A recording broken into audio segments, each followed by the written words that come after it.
তুমি বুঝলে একথা বলতে না। দেখো নাজিম, আমি বুঝে শুনে এই কথাটা বলছি। আমি তো এই দুনিয়াতে দুদিনের অতিথি মাত্র। কিছুদিন পর আমি এমনিতেই মারা যাব। আর আমার এই মা মরা ছোট বোনটা, ও তো আমি ছাড়া কেউ নেই। আর আমি মরে গেলে তুমি ছাড়া আর কেউ থাকবে না। তাই আমি চাচ্ছি তুমি ওকে বিয়ে করে নাও, ওকে তোমার স্ত্রী হিসেবে মেনে নাও নাজিম। দেখো, আমি চলে যাওয়ার পরে আমার বোনটা একা হয়ে যাবে।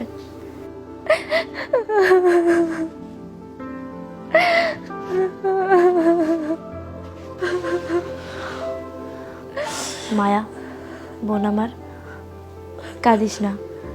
দেখ, আমি মরে গেলে তোর তো ওর সাথেই থাকতে হবে, তাই না? আমি তো তোর বড় বোন, মায়ের মতো। আমি যেটা বলি তুই মেনে নে। আমি তোর ভালোর জন্যই বলছি।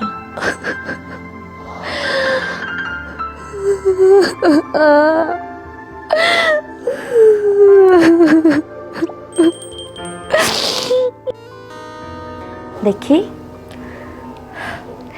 আমার সেই ছোট্ট বোনটাকে আজ কত সুন্দর লাগছে। কিছুদিন আগেও তো কতটা ছোট ছিল আমার বোনটা, আর আজ কত বড় হয়ে গেছে। আজ আমার ভীষণ শান্তি লাগছে, জানিস। তুমি এসে গেছো, আসো বসো।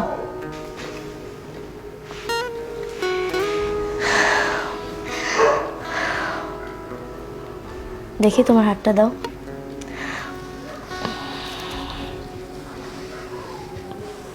আমার বোনটাকে তোমার হাতে তুলে দিলাম,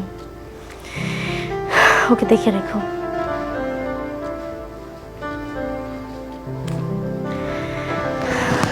আমি আসি তাহলে, আসি।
আপু, আপু ওঠ। আপু ওঠ না, আপু। আপু আমি জানি তোর কিচ্ছু হয়নি। আপু ওঠ, আপু। আপু, আপু,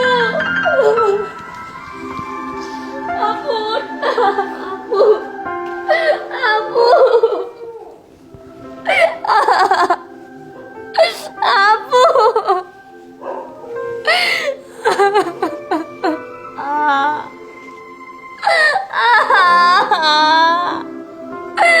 আপু, তুই ছাড়া আমার আর কেউ নাই আপু। তুইও আমারে ছেড়ে চলে গেলি আপু। আমি এখন কিভাবে থাকবো?